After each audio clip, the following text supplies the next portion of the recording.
Aujourd'hui, on va parler du plus gros achat compulsif que j'ai jamais fait, c'est le Focal Batis. C'est un casque sans fil à 800 €. On va le découvrir ensemble aujourd'hui, donc on va faire le déballage, la mise en route. Bien sûr, je ne résisterai pas à faire une première écoute, et tout au long de la vidéo, on discutera justement des différentes raisons qui ont fait que je n'ai pas du tout hésité à l'acheter dès qu'il était annoncé.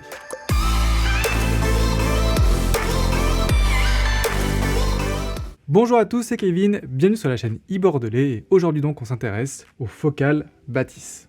Alors il faut savoir qu'un casque Focal, ça fait déjà presque un an que j'ai envie d'en acheter un, tout simplement depuis que j'ai posé mes oreilles sur un casque, et ça c'était pour ma vidéo avec son vidéo que j'ai faite l'an dernier, juste avant Noël.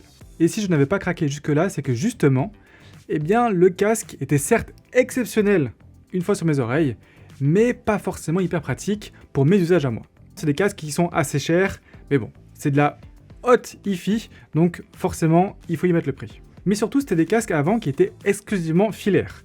Donc Focal s'est déjà essayé à une gamme sans fil, mais bon, qui était assez loin des modèles hi-fi. Là, ici, apparemment, c'est assez proche, et donc ce casque est prévu pour être utilisé à la fois en filaire, mais aussi en sans fil.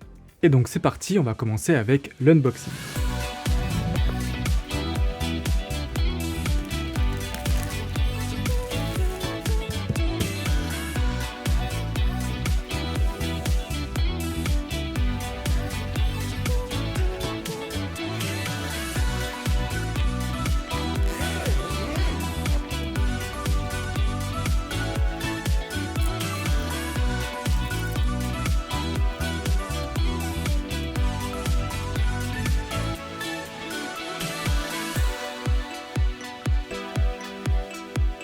Ah, je suis vraiment super content parce qu'on retrouve vraiment l'âme des casques Focal que j'avais pu tester du coup l'an dernier, avec assez gros quand même haut-parleurs, mais je pense un petit peu moins gros que la gamme Celesti par exemple. Et cette coque comme ça percée, donc ça, tout ça, ça va être de l'aluminium, et ici je vais avoir du magnésium. Donc c'est deux matériaux qui sont à la fois très nobles mais aussi très légers. Et ce qui fait que le casque, certes, pèse son poids, mais honnêtement je m'attendais à vraiment pire. Dans la boîte, on va aussi avoir un câble USB-C vers USB-C ainsi qu'un câble jack, donc c'est très bien. Comme vous pouvez le voir, on a aussi une belle sacoche. Et vu que les haut-parleurs se retournent comme ça va prendre de la place, mais franchement ça va, on a connu pire. Hop, donc juste ici on va avoir donc plusieurs codecs, et c'est ça aussi un autre argument qui m'a fait acheter ce produit là, c'est qu'on va avoir plein de codecs, donc du USB-C, du AAC, du aptX Adaptive. Donc heureusement on a les codecs Qualcomm, donc les codecs aptX qui sont assez qualitatifs. On n'a pas de LDAC, donc c'est dommage, mais l'une des raisons qui a été avancée pour ne pas supporter le LDAC, c'est que le LDAC ne peut pas être multipoint. Ce qui veut donc dire que cet appareil est multipoint, ça je ne le savais pas forcément en l'achetant, mais c'est une très bonne nouvelle. Et donc je vais connecter d'abord un appareil Android pour pouvoir tester avec ces codecs aptX, parce que si vous ne le savez pas, et bien sur iPhone on n'a que du USB-C et du AAC, donc c'est les codecs Bluetooth les plus compressés. Play Store, Focal... Ah oui, donc ça c'est Naïm, c'est une autre marque. Là c'est Focal, ok. Alors on va allumer le casque, donc là j'ai vu. Ça il faut qu'on en parle là. C'est truc qui clignote là. J'espère vraiment que en écoute de musique portée, on peut les éteindre. Pour la connexion, ce qui est cool, c'est que là vous avez vu, il y a un pop-up Google qui est apparu. Donc ça veut dire que maintenant il est rattaché à mon compte Google, et donc il va pouvoir se connecter facilement à n'importe quel appareil qui a ce même compte Google. Donc moi qui change souvent de téléphone, ça va être super pratique. Et donc là on va avoir droit à une première mise à jour. Déjà, l'application est plutôt très jolie, hein, franchement. Je vais faire la mise à jour. Pendant ce temps, on va parler des modes de connexion filaire qu'on a avec ce casque. Donc on a parlé du Bluetooth, maintenant du filaire. Donc on va avoir le jack qu'on connaît tous sur les casques, mais on va aussi avoir l'USB-C. Et ça, c'est un énorme argument qu'il va avoir par rapport à pas mal de casques. Un DAC audio, c'est quoi? C'est tout simplement ce qui va permettre de transformer un signal numérique en signal analogique pour pouvoir avoir le meilleur son possible dans le casque. Si jamais je le connecte en jack, là, je vais utiliser le DAC justement de l'appareil qui émet la source. Donc ça peut être un baladeur audiophile, ça peut être un ordinateur, ou je sais pas, une télé, enfin n'importe quoi qui a une prise jack. En utilisant le câble USB type C, on va utiliser justement le DAC du Focal Batis qui se veut être très très bon. Mais ça, on va attendre le test. Et donc c'est aussi pour ça que je préférais l'utiliser avec un Android plutôt qu'avec un iPhone.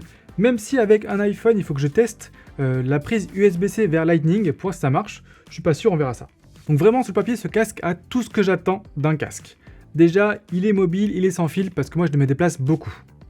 Il y a de la réduction de bruit active. Là aussi, c'est pareil, hein, je suis souvent dans les transports, et notamment le TGV, donc c'est important pour moi. Mais en même temps, je peux l'utiliser aussi en filaire pour avoir le moins de latence possible.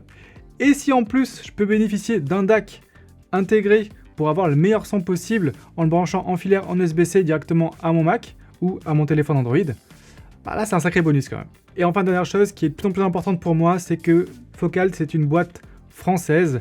Il n'y a pas tout le casque qui a été fait en France, mais il y en a une partie, notamment les haut-parleurs, donc vraiment le cœur de ce produit-là a été fabriqué en France, et ça c'est pas négligeable. On va maintenant pouvoir installer le nouveau firmware. Ok, cette fois-ci on est bon, on va pouvoir passer à la première écoute, mais juste avant on va déjà mettre le casque sous les oreilles. Et je vais pouvoir vous parler du confort. Bon, déjà là que je l'ai dans les mains et vraiment de beaucoup plus près, c'est vraiment super quali. On va avoir du cuir juste ici, là ici ça va être quelque chose de plus moelleux à l'intérieur. Ça va être du cuir aussi là. Donc ce que je vous disais c'est qu'on a deux matériaux différents.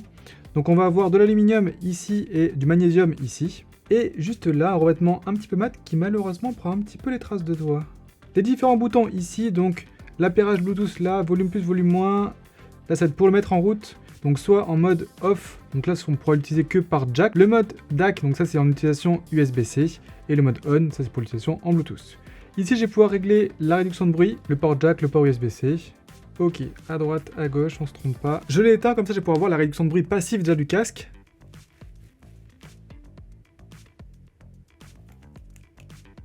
Bon, sur la tête, du coup, ça fait assez gros. Ouais, oula. Donc là, vu le peu que je m'entends, je pense même que je dois parler plus fort sans m'en rendre compte, parce qu'il y a déjà une excellente réduction de bruit passive. Donc, vu que le coussinet va vraiment entourer bien confortablement l'oreille, mon oreille touche pas au fond aussi de l'écouteur, ça c'est hyper important. Donc ouais, c'est hyper confortable. Et surtout, j'ai déjà une excellente réduction de bruit passive. Et sinon, malgré son poids qui peut être plus élevé par exemple que des casques moins chers comme un Boss Q45 ou un Sony XM5 par exemple que j'ai testé récemment, le poids est super bien réparti en tout cas là sur le haut. Donc l'application se présente comme ceci.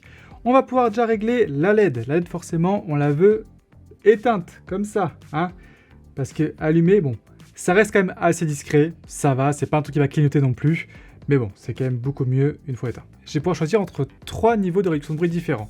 On va voir le mode silencieux, et vraiment ça va marcher bien. Bon, forcément en même temps là je suis tout seul dans le studio et il n'y a aucun bruit, mais on sent vraiment cet aspect réduction de bruit. Et chose qui est assez importante, c'est que même au niveau le max, j'ai pas de bruit blanc. Mais bien sûr, on verra dans une prochaine vidéo sur le terrain ce que ça donne dans les transports et tout ça. Niveau faible ici, ça va être vraiment le mode entre les deux, donc c'est limite, je pense, que la réduction de bruit passive en fait du casque. Donc ça m'a l'air à peu près comme si le casque était éteint. Et le mode transparent ici. Donc le mode transparent, vous savez, c'est ce mode qui permet de contrer la réduction de bruit passive du casque. Donc en gros, c'est entendre aussi bien que si j'avais pas de casque. Donc là, ma voix, j'entends vraiment comme si je l'avais pas. Par contre, il y a un bruit blanc. Clairement, là, j'entends un... Bon, après, c'est aussi parce que je pense ici, c'est vraiment un environnement hyper calme. Donc il essaie d'aller chercher des bruits alors qu'il n'y en a pas. Mais là, en tout cas, c'est un petit peu dérangeant. Le passage entre chaque mode de réduction de bruit, il est long, hein. C'est pas juste clac, c'est de suite, hein. Il y a vraiment... Ça coupe la musique, il y a un bruitage, et là, la musique reprend. Donc c'est... Ouais, c'est pas instantané du tout, hein. Et ici, je vais pouvoir choisir mon assistant vocal que je veux. Ça marche, donc on va aller de ce pas faire notre première écoute musicale. On va sur Amazon Music, j'ai ma playlist, tester mon matériel musique. Hop, et je mets toujours celle-ci pour commencer.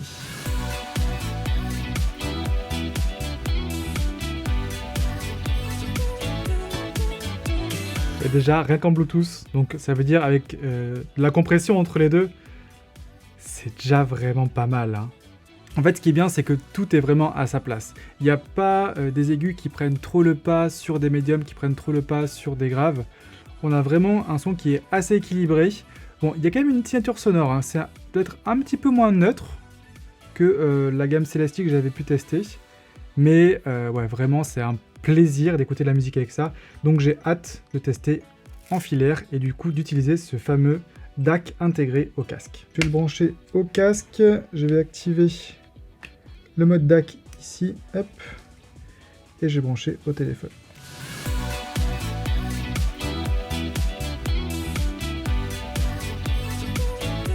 Par contre, dès que je le mets en mode DAC, je perds la connexion Bluetooth. Donc là, j'essaye du coup en mode réduction de bruit faible. La scène sonore est vraiment sympa aussi. J'ai vraiment de la spatialisation en fonction des instruments, c'est assez fou. Bon, bien sûr, par contre, avec ces casques-là, il faut vraiment envoyer de la bonne qualité, hein, parce que si jamais on envoie un son de pas bonne qualité ou assez compressé, là, il va être intransigeant là-dessus. Hein. Ok, bon. Je suis pas déçu, ça marche très très bien. J'ai hâte de l'utiliser avec plein de musiques différentes. J'ai hâte aussi de regarder des films, des séries avec pour voir si ça marche bien aussi pour ces usages-là. Bien sûr, j'ai testé dans toutes les conditions possibles pour un casque.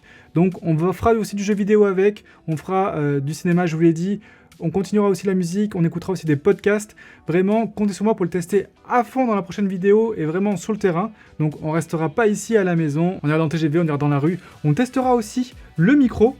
Parce que c'est important, hein, mine de rien, c'est un casque mobile, donc on a envie peut-être aussi de passer des appels avec. Surtout qu'en plus il est multipoint, donc je vais pouvoir le connecter à la fois à mon PC et à mon téléphone, ça peut être hyper pratique ça. L'autre truc que je voulais tester justement c'était avec mon iPhone, c'est est-ce que ça marche si je le connecte avec le câble USB-C vers Lightning qui est dans la boîte des iPhones. Brancher ça, d'abord, et ça après. Ça marche pas. Donc bon, visiblement, il faudra un autre câble Lightning vers USB-C qui permet la transmission du son, c'est dommage. Donc pour l'instant sur iPhone, je serai limité au Bluetooth avec malheureusement que les codecs USB-C et AAC. Du coup, j'ai pas beaucoup utilisé avec mon iPhone. On en a donc terminé avec cette vidéo. N'hésitez pas à poser toutes vos questions en commentaire, j'y répondrai avec grand plaisir. Soit directement dans les commentaires ou alors dans la prochaine vidéo, donc qui sera vraiment le test terrain. Là, il va vraiment falloir au minimum 2 semaines pour le tester à fond et vous faire un retour complet parce que mine de rien c'est quand même un produit à 800 €, donc ça reste un sacré investissement, donc comptez sur moi pour vraiment tout vous dire là-dessus. Moi pour l'instant je suis juste comme un gamin qui vient d'ouvrir son cadeau de Noël. Ça fait très longtemps que j'avais pas eu autant de plaisir à déballer un produit, à le découvrir, à le mettre en route. Je pense que ça c'est pour 2 raisons. Un, parce que déjà c'est un très très beau produit, ça se voit que c'est un produit d'exception quand même, mais aussi par le fait que vu que je m'attendais pas à ce que Focal sorte ce type de produit-là, je m'attendais pas à ce qu'ils sortent un casque qui convienne vraiment sur le papier à mes besoins à moi. Bah, je suis juste trop content en fait.